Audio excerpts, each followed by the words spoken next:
Hora H do Agro, com Kellen Severo. Oferecimento Ihara. Consórcio Massey Ferguson, a partir de R$ 1.470. Acesse cnmf.com.br. Sicoob, mais que uma escolha financeira. Abra sua conta. Olá, sejam muito bem-vindos ao Hora H do Agro, um programa onde discutimos e analisamos os temas que mais importam para o agronegócio brasileiro. O presidente da Câmara dos Estados Unidos pede abertura de impeachment contra o presidente Joe Biden. Nesta edição, nós vamos entender os efeitos nas eleições norte-americanas e mais. O plano econômico de Trump pode retomar tarifas para importação. Será que vem aí uma nova guerra comercial contra a China? Bancada do Agro entra com pedido de urgência para aprovar lei que proíbe que terras agrícolas produtivas sejam destinadas à reforma agrária. Na Irlanda, produtores rurais protestam contra a medida do governo que quer criar licenças para emissão de nitrato geradas pela pecuária. Na China, governo limita a exportação de fertilizantes e deixa o mercado brasileiro em alerta. Você vai ver tudo isso e muito mais no Hora H do Agro, que já está no ar. O presidente da Câmara dos Representantes dos Estados Unidos, Kevin McCarthy, anunciou nesta semana que a Câmara vai abrir um inquérito de impeachment contra o presidente americano Joe Biden.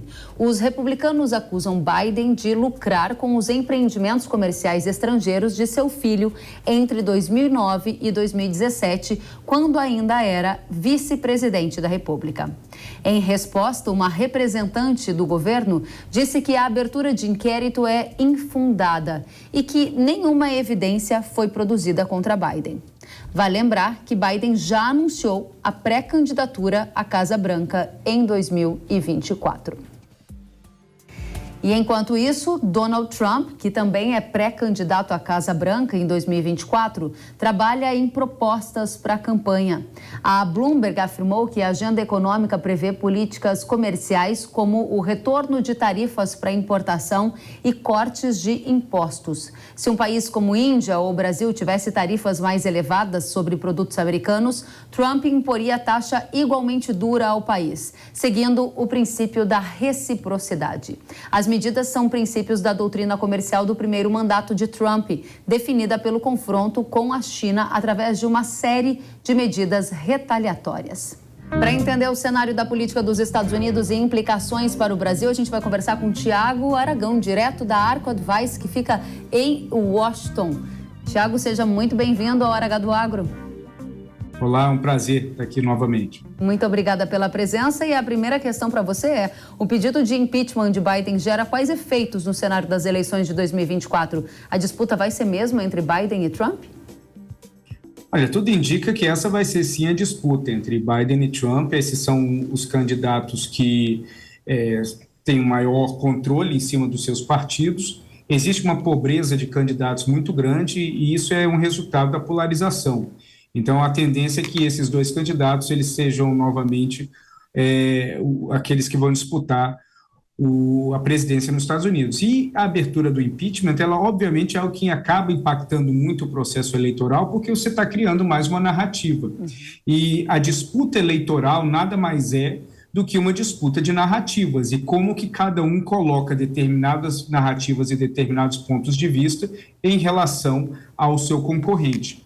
Para o Trump, que está sofrendo muito recentemente por conta dos processos judiciais acontecendo em diversas cortes nos Estados Unidos e outros problemas que sempre surgem em relação às polêmicas e temas controversos que surgem dele, é importante que algo similar surja no campo do Biden. Essa história dos negócios do filho do Biden, do Hunter Biden, isso vai e volta na política americana já há muitos anos. Mesmo durante a campanha presidencial no qual o Biden ganhou, esse era um tema recorrente que se falava e no fim acabou por isso mesmo. Por isso que esse impeachment ele também não deve ter uma conclusão, um desfecho pesado mas o processo em si é algo que sim, que vai gerar um incômodo para o Biden. Interessante. Então, você acredita que esse incômodo não tira Biden da disputa com Trump? Não, ele não vai tirar o Biden da disputa com o Trump, até porque os democratas eles têm maioria no Senado, você precisa de uma aprovação nas duas casas, e na própria Câmara dos Deputados existem várias incertezas. Um importante deputado republicano, Comer, ele, que é do estado do Kentucky, ele disse que é um fato gravíssimo, que tem que ser investigado, mas que ainda não há nenhuma evidência de que o dinheiro do filho foi para o pai. Inclusive, surgiram novos fatos de que grande parte desse dinheiro acabou indo para os sócios do filho. E agora, tem que levantar se a origem desse dinheiro é lícita ou ilícita, se faz parte de corrupção, etc, etc. Isso sim pode levar a um problema. Mas do jeito que está se desenhando agora, é algo que vai dar um constrangimento para o Biden na Câmara dos Deputados, e ele sabe que no Senado ele tem uma proteção ali por conta da maioria e não vingaria esse processo de impeachment. Interessante. A gente acompanha com muita atenção as eleições dos Estados Unidos, também de olho nos pacotes econômicos dos pré-candidatos. O pacote econômico do Trump prevê a retomada de tarifas e cortes de impostos. Isso é o que foi publicado numa reportagem da Bloomberg, agência Bloomberg, nos últimos dias. Na sua opinião, deverá ocorrer uma nova guerra comercial com medidas retaliatórias que também vão atingir a China, talvez numa dimensão maior do que foi no primeiro mandato de Trump, caso ele seja reeleito? Olha, é possível, porque o Trump ele tem essa característica de buscar uma confrontação com algum país no exterior. Ele optou pela China, por razões óbvias, ele abriu mão de fazer isso com a Rússia, e isso acaba contribuindo muito para a narrativa de que os Estados Unidos primeiro, America First, esse tipo de narrativa. Então, para ele é muito importante que existam alvos palpáveis fora, no qual o eleitor possa interpretar que as promessas de campanha estão sendo realizadas. Com a China, já existe um grau de tensão tão pesado que o Trump não tem muito mais que pode fazer em relação à China no âmbito comercial. O que é importante lembrar que ele seria um presidente que ia ter que lidar com um Congresso que não pensa necessariamente igual a ele, com republicanos no Senado e na Câmara que não pensam exatamente como ele, e com um ambiente de negócios no país que também não quer uma aposta exagerada em cima de imposição de tarifas contra outros países. Uhum. Um ponto que é muito importante lembrar, os Estados Unidos não têm capacidade de produzir um único antibiótico, nenhum antibiótico. Praticamente todos os antibióticos que existem nos Estados Unidos, eles dependem ou integralmente ou parcialmente da China. Então, claro, tem sempre uma linha de ataque que o Trump pode colocar contra a China, mas a China tem também grandes poderes para retaliar isso de uma forma extremamente agressiva. Agora, o que a gente pode acabar vendo é esse processo do Trump de aperto em termos de tarifas em cima de países que estão se alinhando ou pensando em se alinhar com a China. Nesse caso, o Brasil e outros, que a Etiópia e outros.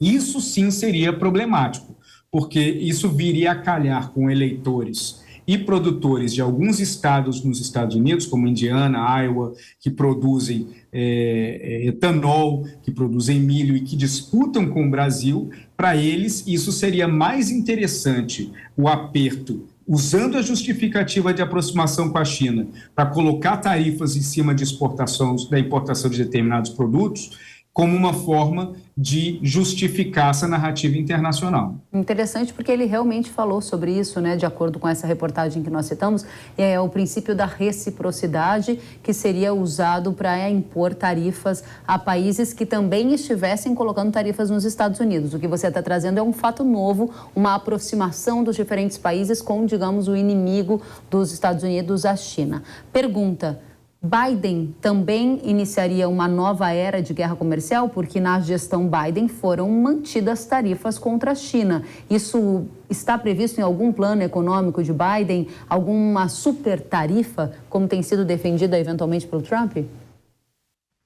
Olha, qualquer movimento que acaba impactando a economia americana, como movimentos nesse sentido, só seriam tomados a partir do momento que houvesse uma interpretação por parte do governo de que o crescimento econômico ele está começando a tomar corpo e que os riscos de recessão eles foram abandonados. Então, existe muito dever de casa que é feito antes de tomar decisões pesadas em relação ao comércio exterior que possam acabar impactando diretamente no processo de recuperação econômica de cada país. Até lá, são narrativas que não têm data de execução. Então, falar que tem o desejo de fazer isso ou de fazer aquilo, não necessariamente vai se converter em uma prática inicial no governo. É apenas um formato ou perfil do que o Biden quer passar.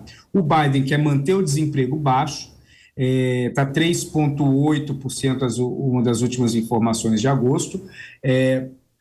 Isso para ele é extremamente importante. A taxa de juros precisa baixar também, porque já começou uns debates aqui essa semana, inclusive conversando com pessoas do governo, de que existe o temor de que a inflação possa estar voltando num crescimento que acabaria criando um efeito dominó muito ruim, incluindo o aumento na taxa de juros, não só nos Estados Unidos, mas que acaba afetando vários outros países. Então, esse é o ponto central de preocupação para o Biden no momento. Para fechar o tema guerra comercial que interessa muito ao agro do Brasil, você prevê uma escalada ou uma nova era da guerra comercial, tanto se Biden for reeleito quanto se Trump for reeleito após 2024?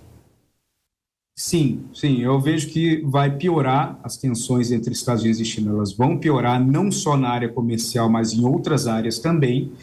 Agora, a área comercial ela pode começar a ser atacada de uma forma mais específica, como, por exemplo, na área tecnológica e de equipamentos tecnológicos e, consequentemente, também de equipamentos eletrônicos ou industrialmente manufaturados, que acaba afetando os países produtores por conta de todo o maquinário que é comprado da China para manter as produções nas lavouras. Então, isso acaba sendo um impacto.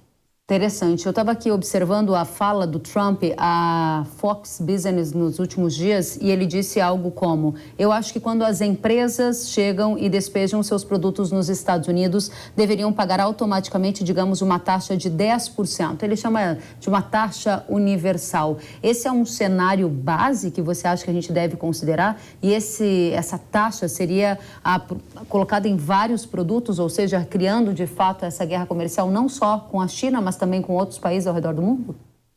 Isso é algo que a gente tem que levar em consideração, agora exige uma construção. Durante o governo do Trump, ele chegou a anunciar que iria ordenar que o departamento, que é o USTR, o órgão responsável pelo comércio bilateral, que ele iria ordenar que esse órgão iniciasse um processo de acordo de livre comércio com alguns países, inclusive com o Brasil. A resposta do USTR foi seca, não. Até porque o Trump não tem nenhuma autoridade para ordenar que a USTR faça algo. Então, o número de 10%, ele é um número inventado na hora, ele não tem necessariamente uma base, porque a base, ela varia de produto para produto. Você não pode colocar 10% em cima de tudo, porque existe uma demanda e existe um excesso em relação ao que entra. E, a partir daí, isso passa a sair das mãos do Trump, entrar na mão do universo de burocratas e de funcionários do Congresso e do governo americano que pode ou não levar para esse caminho. A gente não tem que tomar tudo que é dito pelo Trump, porque ele gosta de criar uma situação de certeza absoluta nas suas promessas. Isso é muito típico do lado do Trump e também do lado do Biden no processo eleitoral. Mas, para finalizar, sim, o Trump ele tem mais apetite na aplicação de tarifa como uma forma de demonstrar que os Estados Unidos têm uma postura independente em relação aos outros países. E é um risco para o Brasil. Muito bom, Tiago. Agora, para a gente fechar o tema guerra comercial, essa guerra comercial 2.0, essa nova edição que pode vir aí após a eleição de 2024, que efeitos isso geraria ao agro do Brasil? Só relembrando que na última guerra comercial, enquanto Trump era presidente, parte das exportações dos Estados Unidos que a China compraria dos Estados Unidos, a China passou a comprar do Brasil. Isso favoreceu muito a formação de preço de algumas commodities agrícolas como grãos. Você acredita em uma repetição desse cenário ou, dado que é uma nova guerra comercial, ela teria novos efeitos? Eu acredito que quanto mais tensão, pelo menos no campo comercial, existir entre Estados Unidos e China, mais isso acaba beneficiando o Brasil. Mas, por outro lado, quanto mais tensão você tiver entre os Estados Unidos e China, isso acabar levando para uma situação de guerra fria ou para algo até potencialmente pior, maior as chances dos Estados Unidos observar quais são os países que fornecem commodities para a China, que fazem a China dependente nesses países, quais desses países os Estados Unidos pode colocar o seu peso para impedir ou diminuir esse fluxo. Em último caso, uma sanção, que eu acho muito difícil, isso aí seria um caso já de guerra, ou o incentivo. E o incentivo seria algo que o Trump ele poderia tentar com alguns países, mas é muito difícil fazer isso, principalmente porque a China tem uma capacidade de importação muito alta. Interessantíssimo. Tiago, continua com a gente, porque eu vou trazer para a nossa audiência uma atualização dessa semana envolvendo a China. E tem um eixo ali de relação com os Estados Unidos envolvendo Taiwan. Vamos ver. A China revelou nesta semana um plano para aprofundar a integração do país com Taiwan. A ideia do governo chinês é utilizar uma província chinesa para ter uma relação mais próxima com Taiwan. Segundo o Partido Comunista de lá, essa província da China seria a primeira casa para residentes e empresas taiwanesas se estabelecerem na China, com incentivo na indústria e participação na Bolsa de Valores chinesa. Vai lembrar que a China considera Taiwan uma província rebelde e reivindica a ilha como parte do seu próprio território. Os chineses já disseram também que poderiam usar a força para tomar o poder de Taiwan. Objetivamente, o que esse capítulo desta semana diz para a gente? Porque a piora da relação entre China e Estados Unidos também tem um eixo muito forte ali em Taiwan, não tem? Tem, e eu acho que quando um acordo de integração e de demonstração de unidade cultural e, consequentemente, de paz, vem seguido de uma possibilidade de invasão e uso da força, você está deslegitimando a primeira opção. Então, é um plano que está fadado ao fracasso. Agora, a China compreende que um dos pontos mais importantes para você conseguir influenciar a política de um outro território, como no caso Taiwan, é por meio das empresas. E trazendo as empresas taiwanesas para que elas se sintam à vontade no sul da China, isso cria uma situação, é um plano de médio prazo, mas onde a China vai ampliar consideravelmente a capacidade deles de influenciar o governo taiwanês via as empresas taiwanesas dentro da China, num ambiente de geração de dependência. Então, isso é um processo bastante inteligente pelo lado chinês, mas que eu acredito que Taiwan dificilmente vai aceitar nos moldes propostos. Taiwan é um ponto central dessas tensões entre Estados Unidos e China. Uma dessas razões é que quando a China ela olha para o Indo-Pacífico, ela vê o Japão, a Coreia do Sul, as Filipinas, a Austrália mais embaixo, e aí ela vê Taiwan como a única oportunidade que eles têm de confirmar um controle naval, um controle avançado naquela região.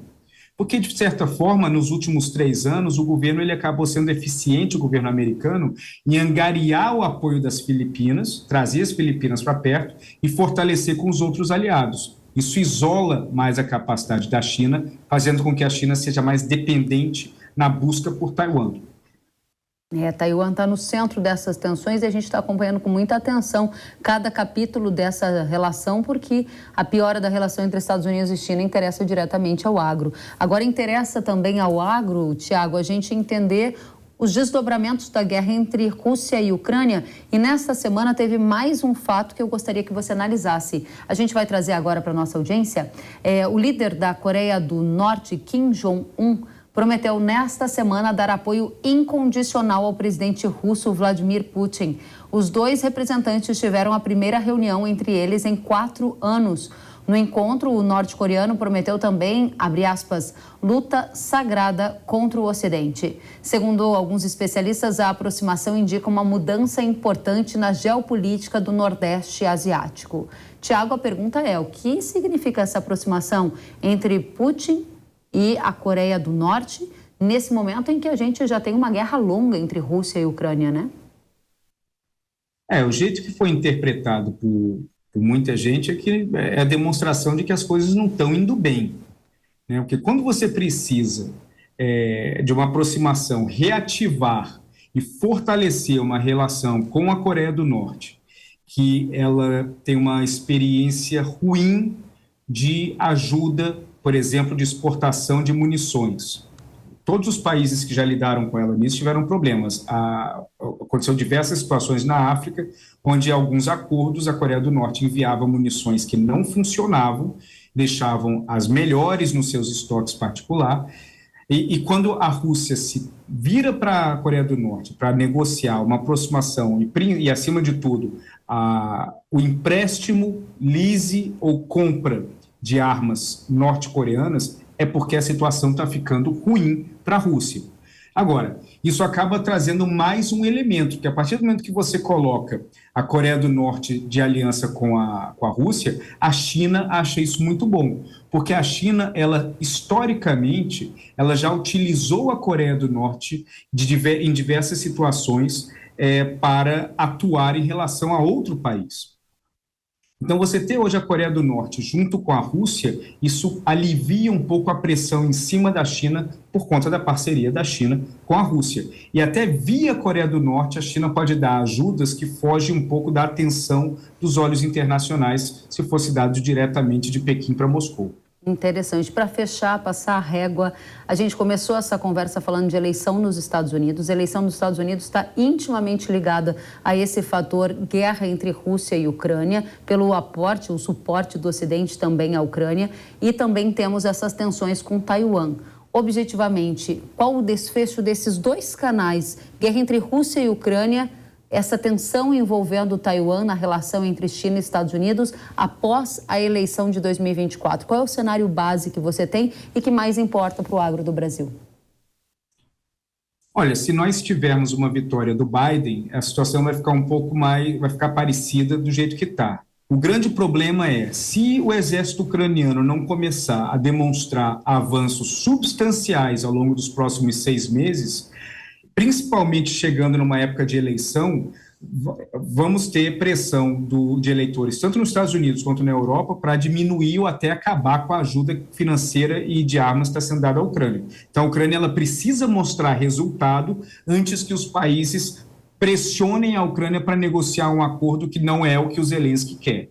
Então, isso é uma situação que a gente tem que esperar para ver.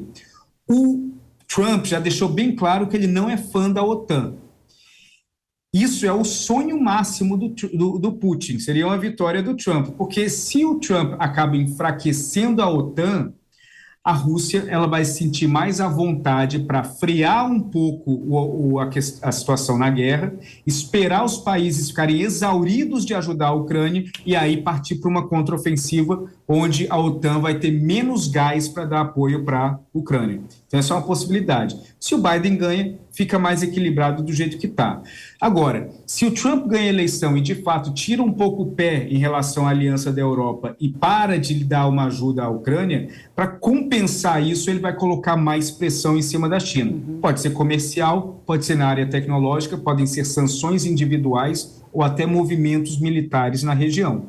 Então, isso é algo que pode elevar a temperatura e aí a gente tem que ver como é que a China reagiria. Interessantíssimo. Tiago de Aragão, diretor da Arco Advice, direto de Washington, trazendo as atualizações do cenário geopolítico e impactos no agro. Sempre muito bem-vindo, Tiago. Volte sempre. Muito obrigado, um prazer. Igualmente, até a próxima.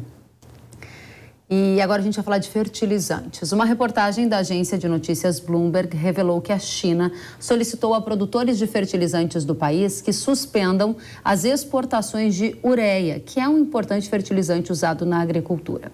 A matéria, ou melhor, na agropecuária, a matéria diz que a medida deve restringir a oferta do insumo agrícola e aumentar os custos para os agricultores de importantes países compradores. E cita ainda que esses grandes fabricantes chineses de fertilizantes teriam suspendido a assinatura de novos acordos de exportação já neste início de setembro, após uma ordem do governo. A Reuters ressaltou que cerca de 500 mil toneladas de ureia estão retidas nos portos da China depois que o país restringiu as exportações do principal fertilizante após um aumento nos preços e que 2 produtores estatais chineses de ureia vão priorizar o fornecimento doméstico, enquanto as inspeções portuárias de algumas cargas do produto químico foram suspensas. Para o agro brasileiro, esse tema importa porque a China é a principal produtora de nitrogênio e fósforo do mundo. Vejam só, pela TV, quem nos acompanha, nesta tela, a relevância do país, segundo dados levantados pelo Departamento de Agricultura dos Estados Unidos. Já no potássio, a China é a 4ª maior produtora do mundo e é por isso que esse tema importa para a gente aqui. Vamos tratar disso com o analista de fertilizantes da Greenvest Commodities, Jefferson Souza. Jefferson, seja muito bem-vindo ao Hora H do Agro. Muito obrigado, Kellen. Prazer em conversar contigo e com todos. Da mesma forma, a gente acabou de ver os dados revelando a importância da China nesse mercado de fertilizantes. Quais os efeitos já sentidos da suspensão das importações por parte do gigante asiático? Kellen, a primeira coisa que aconteceu no mercado foi ali já um estresse muito grande e, na sequência, se não bastasse a oferta sendo restringida, a demanda ela aqueceu. Até para exemplificar o que acontece. Os indianos, eles compram ureia através de um tender. O que é um tender? É uma licitação de compra. Quando a China disse ao mercado que ela iria restringir a exportação, na sequência, os chineses lançaram um tender de compra de ureia. Ou seja, eu criei um problema muito sério, porque se de um lado eu tenho uma queda na oferta, do outro lado eu tenho um aumento na demanda. Ou seja, eu criei realmente um problema e o reflexo disso foi um aumento de $100 nas cotações da ureia aqui no Brasil, por exemplo, na semana passada. Semana passada você quer dizer em 7 dias? Em 7 dias. É bastante coisa, né? Em 7 dias nós tivemos um aumento muito forte, cara. Particularmente ali, logo quando nós tivemos a notícia, a ureia subiu $100 por tonelada. Estou falando de um aumento superior a 20% em poucas horas que aconteceu essa notícia. Então, o mercado inteiro ficou muito apreensivo com o que aconteceria. Por quê? Pela importância da China, como você falou. O que é importante destacar muito bem? A China ela não vai fornecer ureia para o Brasil. Quem fornece ureia para o Brasil são países do Oriente Médio, do Norte da África e a Rússia. A China ela é uma grande fornecedora de ureia para os países do Sudeste Asiático. Entre eles, a Índia, que compra mais ureia que o Brasil no mercado internacional. Portanto, quando eu vejo todos esses números, é claro que o mercado brasileiro, que é um grande importador, ele fica um pouco preocupado. Porque caso realmente essas restrições continuem até o final do ano, significa que os compradores da Ásia, eles irão concorrer com o Brasil por carregamentos do Oriente Médio e da Rússia. Isso acirra a concorrência e, logicamente, aumenta o preço para nós aqui no Brasil, que somos grandes consumidores. Muito relevante essa distinção que você faz. A China é super importante nesse mercado de fósforo, de nitrogênio, mas ela não é o principal abastecedor, fornecedor do Brasil. Isso não significa que a gente não é impactado por essa suspensão. E aí você traz, o efeito na formação do preço, que é de uma commodity global, e segundo, a tendência desse mercado continuar a ser impactado. E aí é que entra uma questão, porque nós estamos num período importante de compra para o primeiro semestre de 2024, não estamos? Como isso tem impactado as decisões de compra e se a tendência continuará sendo altista para a ureia? Kellen, nós estamos num momento crucial. A partir do momento que o produtor brasileiro terminar a semeadura da soja, ele vai para o mercado provavelmente com mais intensidade comprar as demandas para a segunda safra, para o nosso milho, por exemplo. E um aumento como esse não traz nenhum apetite do produtor em antecipar negócio. Hoje nós estamos muito atrasados. Eu diria para você que se nós pegarmos o Brasil, nós temos aí mais ou menos 40% do fertilizante comprado contra uma média de 60% para esse período do ano. Ou seja, eu estou atrasado nas compras e a relação de troca ela está elevada, como nós sabemos, e o produtor muito cauteloso. ele olha um aumento como esse diretamente para ele. Para você ter uma ideia aí, em poucos dias nós tivemos 60, 70 reais de incremento na ponta para o produtor. Isso em dólares por tonelada. Quando eu penso em reais por tonelada, que muitos produtores compram, eu estou falando de 350 a 400 reais de aumento em 7, 8 dias. Isso atrasa muito e dificulta a tomada de decisão. Daqui para frente, nós vamos ter que acompanhar muito bem esses desdobramentos envolvendo a China, envolvendo a Índia. Nós temos números importantes que nós vamos conhecer nos próximos dias. E isso vai determinar a tendência da ureia daqui até o final do ano. O produtor não pode deixar de olhar. No momento, você entende que é uma tendência altista, motivado especialmente pela suspensão das vendas de fertilizantes por parte da China. Exatamente. No curto prazo, sim. Isso pode mudar, Kelly, muito rápido. Eu sempre falo para o produtor, a ureia é extremamente volátil. É um produto que sobe 20% em poucos dias, mas também ele pode cair 15%, 20% em 2, 3 semanas. É impossível de nós dizermos agora qualquer diagnóstico sem olharmos uma confirmação por parte dos chineses e os desdobramentos desse leilão de compra, desse tender indiano, que nós vamos conhecer nos próximos dias. Excelente, Jefferson. A gente está observando o cenário global e eu te chamo para juntos a gente atualizar a questão do Marrocos. Veja comigo a última informação.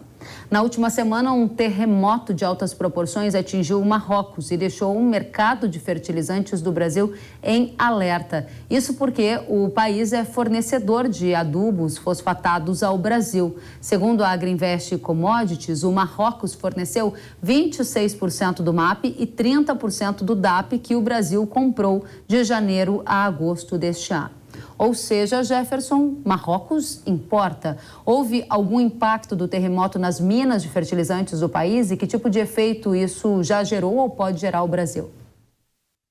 Kelly, infelizmente, nenhum impacto. Por enquanto, nós tivemos a maior empresa do país, que é o CP, reportando que ela não teve nenhum problema. Realmente foi um impacto muito forte para todo o país, porém a logística e também a extração, a princípio, não foram impactadas. Eu não tenho nenhum reflexo de aumento no preço do fosfatado no Brasil e no mundo por conta disso. Felizmente, nada foi tão grave como nós esperávamos, claro, quando nós vimos todas as notícias no final de semana anterior. Então, significa que, realmente, a importância do Marrocos, ela vai além do Brasil. 70% das reservas de rochas fosfáticas estão no Marrocos. Ou seja, quando você vê um terremoto como esse, você coloca em xeque a oferta e extração de fertilizantes daquele país. Obviamente, naquele primeiro momento, muitas questões foram colocadas, mas agora nós vemos que realmente não afetou a logística e também não afetou a extração.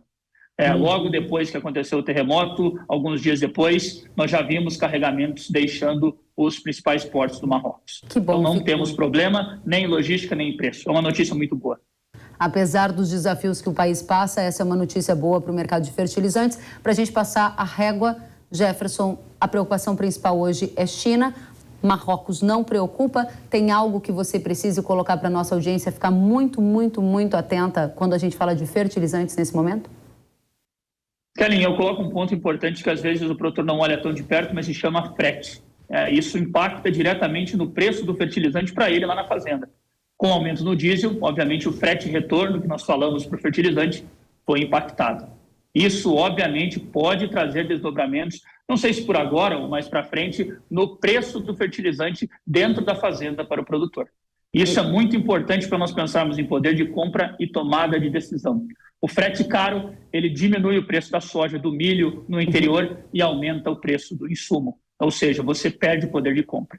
Então, é muito importante o produtor olhar muito bem isso. Claro que não fica na sua conjuntura, mas ele tem que acompanhar. E, por fim, obviamente, tudo isso que está acontecendo com a ureia e olhar a relação de troca. Não tem muito o que fazer e a janela vai se encurtando. É claro, a logística é muito importante. Excelente, Jefferson Souza, muito bom tê-lo conosco aqui no Hora H do Agro, analista de fertilizantes da Agrinvest Commodities. Fica o convite para voltar sempre à Jovem Pan News. Obrigado, Kelly. Muito obrigado a todos pela atenção. Nós que agradecemos. Até a próxima. E a gente vai para um rápido intervalo e na volta você vai ver que a bancada do agro quer urgência em projeto de lei que proíbe a desapropriação de terras agrícolas produtivas para a reforma agrária. A medida ocorre depois que o STF tomou uma decisão desfavorável ao agro nesse sentido. A gente volta já com tudo isso e mais, eu espero você.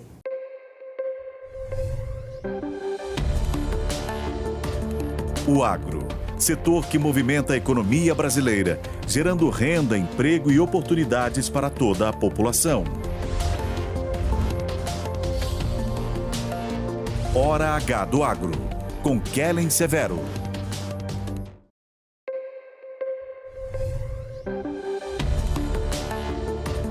O agro, setor que movimenta a economia brasileira, gerando renda, emprego e oportunidades para toda a população.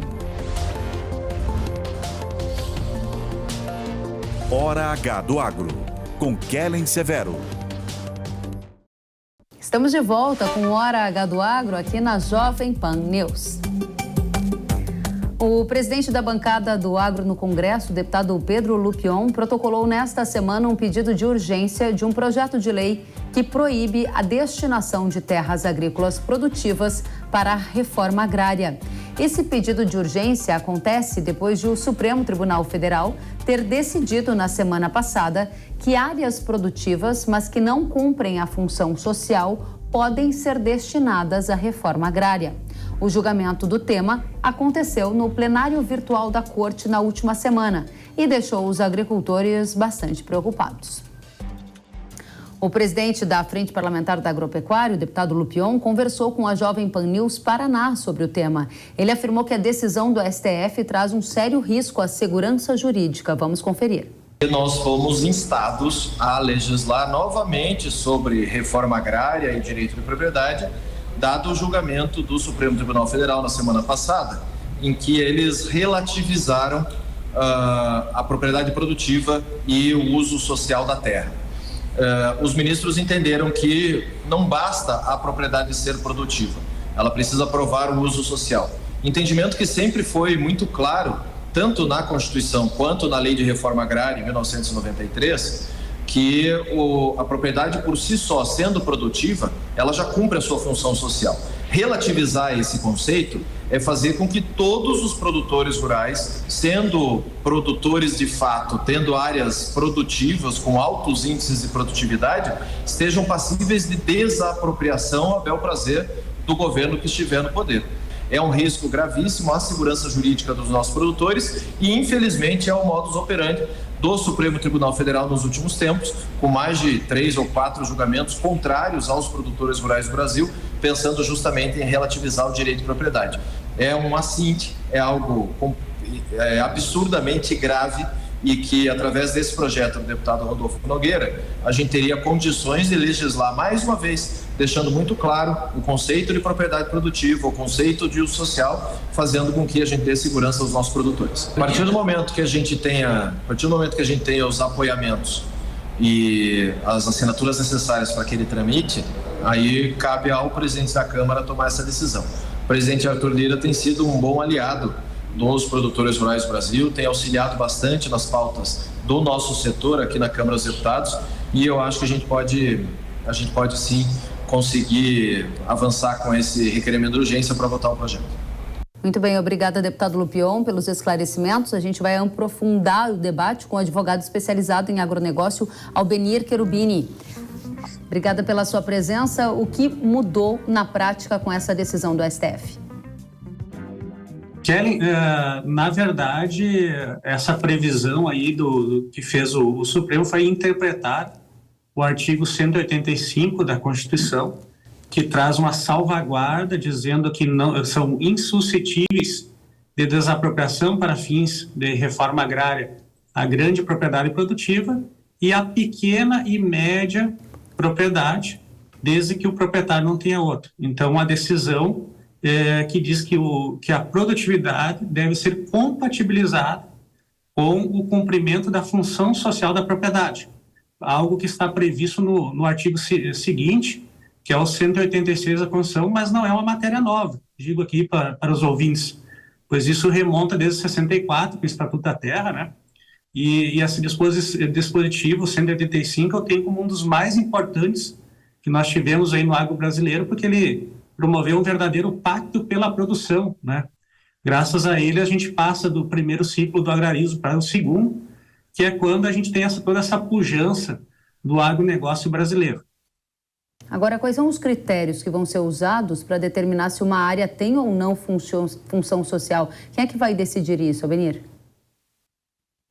Na verdade, existe a Lei 8629 que regulamenta o artigo 86 da Constituição.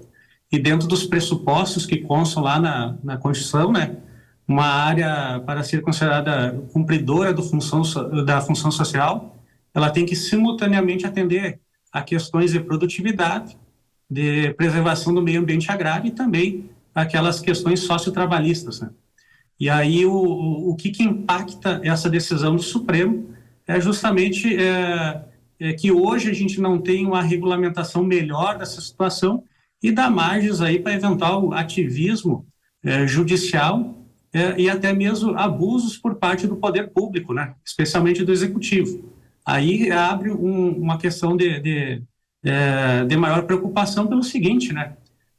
Por exemplo, a desapropriação para fins de reforma agrária é uma desapropriação em caráter de uma sanção a quem fez algo errado, né?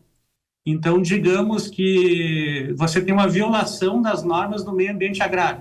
Qual é o grau de violação que justificaria a abertura de um processo desapropriatório? Então, hoje a gente não tem um critério legal definindo isso, Kelly. Então, esse é o ponto de preocupação. Porém, eu gostaria de tranquilizar os produtores que cumprir a função social, eu acredito que a grande maioria dos produtores rurais já faz isso, né? A situação da produtividade, para vocês entendam assim, ela faz parte já, as propriedades no Brasil, em geral, são produtivas, né? Então seria muito difícil desapropriar hoje uma propriedade por critério econômico, né? Mas, porém, não adianta tu ter uma produtividade se tu fizer essa produção em desrespeito ao meio ambiente e até mesmo algumas situações de lesão grave à legislação trabalhista, né? Perfeito. Então, no geral, eu peço que os produtores fiquem tranquilos nesse aspecto. Perfeito. E quais são... Você está trazendo uma mensagem de tranquilidade, ela é muito bem-vinda. Nesse contexto em que o STF flexibiliza ou abranda os entendimentos em relação ao que é uma terra que pode ser destinada à reforma agrária, em linha com o que disse o deputado Lupion, que é o presidente da FPA, a minha pergunta é: qual é o risco mais importante que deve ser considerado hoje pela nossa audiência, se é que existe um risco grave na sua avaliação? Eu acho que a grande preocupação tem que ser as questões ambientais e também aquelas questões trabalhistas, né? Mas eu quero também lembrar que, segundo a nossa Constituição brasileira, segundo o direito agrário brasileiro, a produção é o grande valor, a produção agrária é o grande valor a ser resguardado, porque a política agrícola é uma política de Estado, não é uma política de governo, né? Então, por isso que os países têm políticas agrícolas que protegem seus produtores rurais, né? E é importantíssimo esse trabalho aí da Frente Parlamentar da Agricultura agora para trazer tranquilidade para quem está produzindo. Muito bem. Porque a gente precisa de segurança jurídica, Kelly. Com certeza. Albenir, uma última questão. Essa nova interpretação colocada pelo STF, ela pode aumentar, por exemplo, a condição para invasões de terras por parte de movimentos sociais? Olha, primeiramente eu digo que alguns movimentos aí... quando fazem isso, estão praticando crime, né?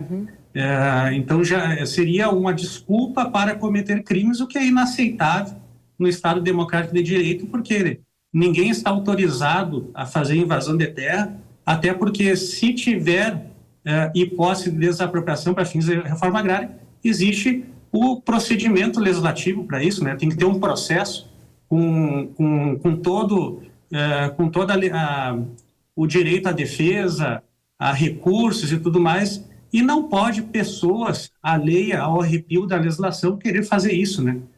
Por isso, mais uma vez, eu digo, temos que respeitar o direito de propriedade no país e também respeitar nossos produtores rurais. Muito bem. Albenir Cherubini, advogado especializado em agronegócio, obrigada pelos esclarecimentos. Volte sempre à Jovem Pan News. Muito obrigado, um abraço aí para os telespectadores. Obrigada, até a próxima. E agricultores da Irlanda foram às ruas nesta semana para protestar contra a agenda climática do governo de lá. A Associação Irlandesa dos Produtores Rurais, que organizou esse movimento, revela que um dos motivos da manifestação é um corte que o governo pretende criar em licenças para as emissões de nitrato geradas pelo setor pecuário.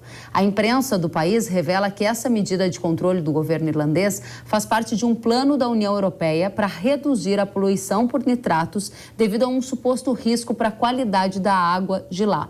Até então, as propriedades irlandesas recebiam uma permissão para emitir um volume maior de nitrato em comparação com o restante dos europeus, desde que o governo irlandês se comprometesse a melhorar os padrões de qualidade da água. No entanto, a Comissão Europeia decidiu não seguir com essas licenças a partir de 2024, o que tem causado reações ao setor agro, como esses protestos que vocês acabaram de observar.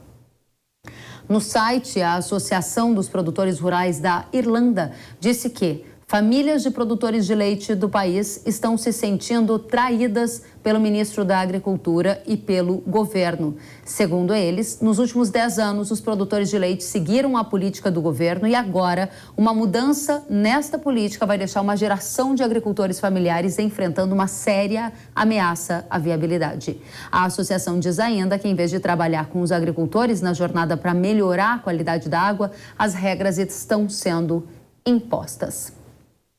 Vai lembrar que, recentemente, o governo irlandês apresentou uma proposta para abater quase 200 mil vacas leiteiras nos próximos 3 anos, com o objetivo de atingir a meta climática do país. A medida não foi bem recebida pelo setor agropecuário de lá. No ano passado também, você está vendo as imagens de um movimento chamado Rebelião Animal, que reuniu diversos ativistas na capital Dublin.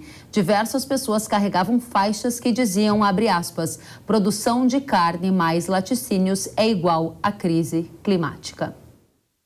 Vamos tratar deste assunto com o CEO da Radar Investimentos, Leandro Bovo. Bovo, seja muito bem-vindo ao Hora H do Agro. Olá, Kelly. Olá, amigos da Jovem Pan. É um prazer estar aqui com vocês. Muito obrigada pela presença. E como você avalia essa agenda da Irlanda, que foca na pecuária para conseguir atingir os objetivos da Agenda Verde? Na verdade, eu acho que esse problema está acontecendo agora na Irlanda, né? Mas não necessariamente é restrito a eles, né? A gente tem visto iniciativas similares, Nova Zelândia, Holanda, enfim. Isso acho que o mundo dito desenvolvido, né, principalmente o europeu, ele tem que tentar definir melhor o que ele quer, né? Porque eu acho que a produção de alimento com qualidade e com preço baixo é a melhor resposta que os produtores podem dar para a demanda da sociedade, que é uma demanda crescente por alimento. A população aumenta, a demanda por alimento aumenta, e a gente produzir mais a preços mais baratos é fundamental. Só que para fazer isso, você tem que crescer verticalmente. E aí, para fazer isso, você tem que ter uma intensificação da produtividade, né? Uma intensificação da produção com aumento da produtividade. Então, se fica colocando restrição para isso, o reflexo disso vai ser alimento mais caro. Então, eu acho que a população europeia precisa pesar o que faz mais sentido para ela, ter comida a preços acessíveis ou ter uma suposta preservação do meio ambiente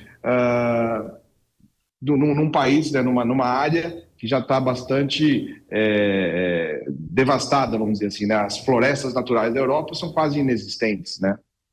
E, Bovo, me diga uma coisa, existe alguma medida semelhante a essa que a gente está vendo na Irlanda ou em outros países do mundo, na Europa, como você citou, que esteja acontecendo aqui no Brasil, que se refira à pecuária brasileira? Não, ainda não.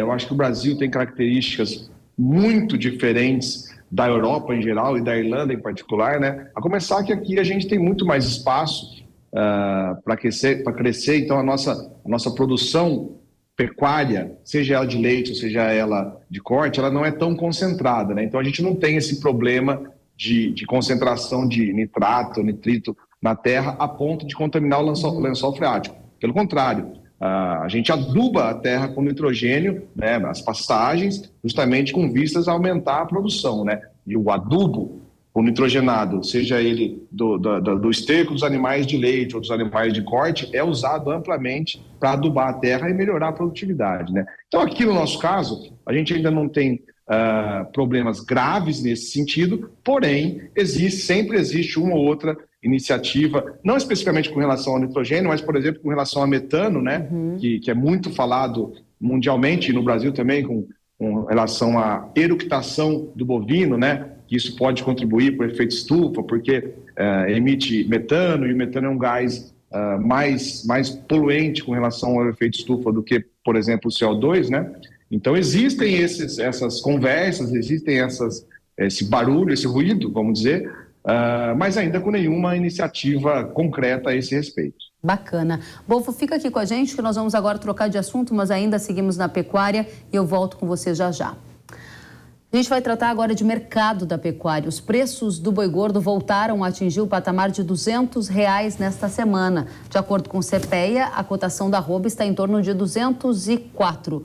Vale lembrar que o setor pecuário passa por uma das piores crises da história devido ao aumento da oferta de animais para abate, o que fez com que os preços recuassem recentemente no Brasil.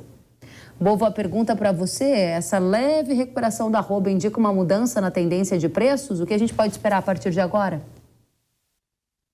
Olha, eu acho que esse valor de R$200 por arroba, né, foi a maior queda que a gente teve. Se a gente pegar do pico do ano anterior para a mínima do ano seguinte, né, foi a maior queda que aconteceu na história da pecuária. E a gente tem que lembrar que os animais que estão sendo abatidos hoje ainda são oriundos de um custo altíssimo, né? A gente tem que lembrar que o ano passado, o ano anterior, bezerro, que é o boi que está virando carne hoje, estava nos patamares mais altos da história, né? Então, esse nível de preço é um nível totalmente desestimulador para o produtor, e ele é um nível baixo sobre todos os aspectos. Se você comparar ele com o custo de produção, ele é baixíssimo. Se você comparar ele com a arroba em dólares, né? Se pegar $200 com dólar a 5, nós estamos falando de uma arroba de $40, é um nível baixíssimo frente aos nossos concorrentes no mercado internacional, e ele é um nível baixíssimo, inclusive, frente à inflação, né? Se a gente for voltar para a última vez que a arroba estava ao redor de 200, nós estamos falando aí de 2018, né? Então você imagina 2018 corrigido pelo IGPM ou pelo IPCA ou por qualquer índice de inflação que você queira computar, né, os 200 de 2018, o quanto deveria ser hoje só para corrigir pela inflação, né? Então, a situação realmente é muito dramática, porém, ao que parece, a gente está no fundo do poço. Então, olhando o copo meio cheio, o fundo do poço significa que a gente vai evoluir para alguma recuperação de agora até no fim do ano. Eu acho que no curto prazo a oferta ainda é superior à demanda, de modo que a gente vai continuar com preços ainda pressionados, porém eu acho que os 200 é um piso que eu acredito que não seja rompido. E a partir de novembro e dezembro, com a diminuição da oferta dos animais de confinamento, já que esse preço desestimula totalmente a produção, o agricultor, o pecuarista vai responder produzindo menos. Então, a gente acredita que em novembro e dezembro a gente vai ter de volta preços um pouco mais remuneradores e acima desses patamares que a gente tem hoje. Quer dizer que melhora para o pecuarista, mas piora para o consumidor, ouvinte e telespectador da Jovem Pan que está pensando ali no churrasco do final de ano. O último bimestre de 2023 vai reservar preço de carne bovina mais cara. Na realidade, não necessariamente, porque se você pegar a variação do preço da arroba, ou seja, do preço que o produtor recebeu, ele caiu muito mais do que a carne no varejo, né? Então, ou seja, essa depreciação, essa dificuldade que o produtor está enfrentando esse ano, ela não se traduziu em benefício para o consumidor final na mesma proporção. Antes tivesse isso acontecido, porque a gente sabe que a população brasileira é uma população que aprecia bastante a carne bovina, né? Então, se tivesse caído na mesma proporção, o varejo tivesse caído na mesma proporção que a arroba caiu, com certeza teria estimulado o consumo, que é o primeiro passo para retomar o equilíbrio de preços, né? Então, o varejo preservou bastante margem, ele se abocanhou de uma grande parcela da margem da cadeia produtiva da carne. Então, se a gente imaginar que daqui para o fim do ano a arroba suba um pouco, é possível que a carne no varejo não suba na mesma proporção, ou às vezes nem suba. Basta o varejo abrir mão de um pouco dessa margem que ele conseguiu se apropriar ao longo do ano. Bacana. Uma última e rápida pergunta sobre exportações de carne bovina do Brasil, especialmente num contexto de desaceleração da China. Quais são as suas expectativas, dado que a China é um dos nossos principais compradores externos? A China é o nosso principal comprador, ela tem tido alguma dificuldade, porém, a demanda de carne pela China, ela acaba não tendo um outro concorrente igual ao Brasil. Então, o Brasil vai continuar fornecendo bastante carne para eles, inclusive setembro foi um mês, não foi o recorde de exportação, mas foi um mês, agosto, né? Não foi o recorde de exportação, mas foi um mês com altíssima exportação. Se você pegar a primeira semana de setembro e computar só essa semana, foi o recorde de exportação brasileira em uma semana só. Então, isso significa que o mercado internacional está se aproveitando dos nossos preços baixos e comprando bastante, e a China está inserida nisso. Então, poderia estar melhor, mas eles vão continuar comprando um volume bastante significativo. Legal. Leandro Bovo, CEO da Radar Investimentos, obrigada pela sua presença, pela análise, e volte sempre ao Hora H do Agro. Obrigado, é um prazer estar aqui com vocês. Da mesma forma, até a próxima. A última atualização do valor bruto da produção agropecuária nesse ano já alcança mais de R$1 trilhão. Foi o que revelou o Ministério da Agricultura nesta semana. Até o momento, o valor é 2,4% maior em relação ao obtido em 2022. As lavouras, com crescimento de 4,2%, tiveram um faturamento de R$ 804,3 bilhões. A safra recorde de grãos deste ano, os preços agrícolas e as exportações são os principais fatores responsáveis por estes resultados. Já a pecuária apresenta uma retração de 1,6%, com um faturamento de R$ 338,3 bilhões. E os produtores do Paraná já iniciaram o plantio da soja na temporada 23-24. Segundo a consultoria AG Rural, o vazio sanitário, o período em que os agricultores não podem ter a soja já plantada no campo, terminou no domingo, dia 10 de setembro, o que permitiu o começo da semeadura. A empresa revela ainda que a umidade do solo, mais alta que o normal para esta época do ano, tem ajudado os trabalhos de campo lá no estado paranaense. E uma última informação sobre o El Niño. A Agência Climática dos Estados Unidos elevou nesta semana a probabilidade de um El Niño de forte intensidade ocorrer. No mês passado, a NOAA indicava uma chance de 66%. E agora, nesta atualização do mês, a entidade revelou uma probabilidade de 71%.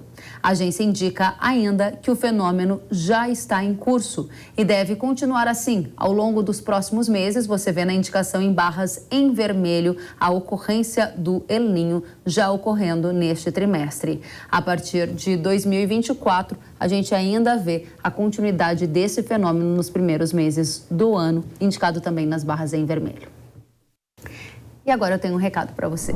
O controle da ferrugem asiática na soja tem a solução certa. Fusão mais Absoluto Fix é imbatível. O melhor manejo do Brasil apresentado pelo consórcio anti-ferrugem 2023 é da Yara.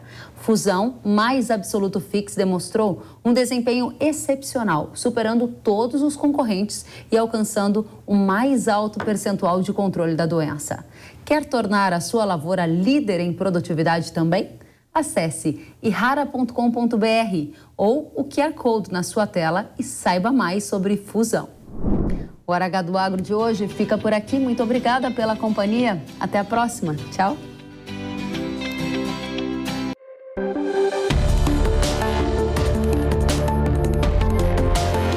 Hora H do Agro, com Kellen Severo. Oferecimento Yara. Consórcio Massey Ferguson, a partir de R$ 1.470. Acesse cnnf.com.br. Sicoob, mais que uma escolha financeira. Abra sua conta. Realização Jovem Pan News.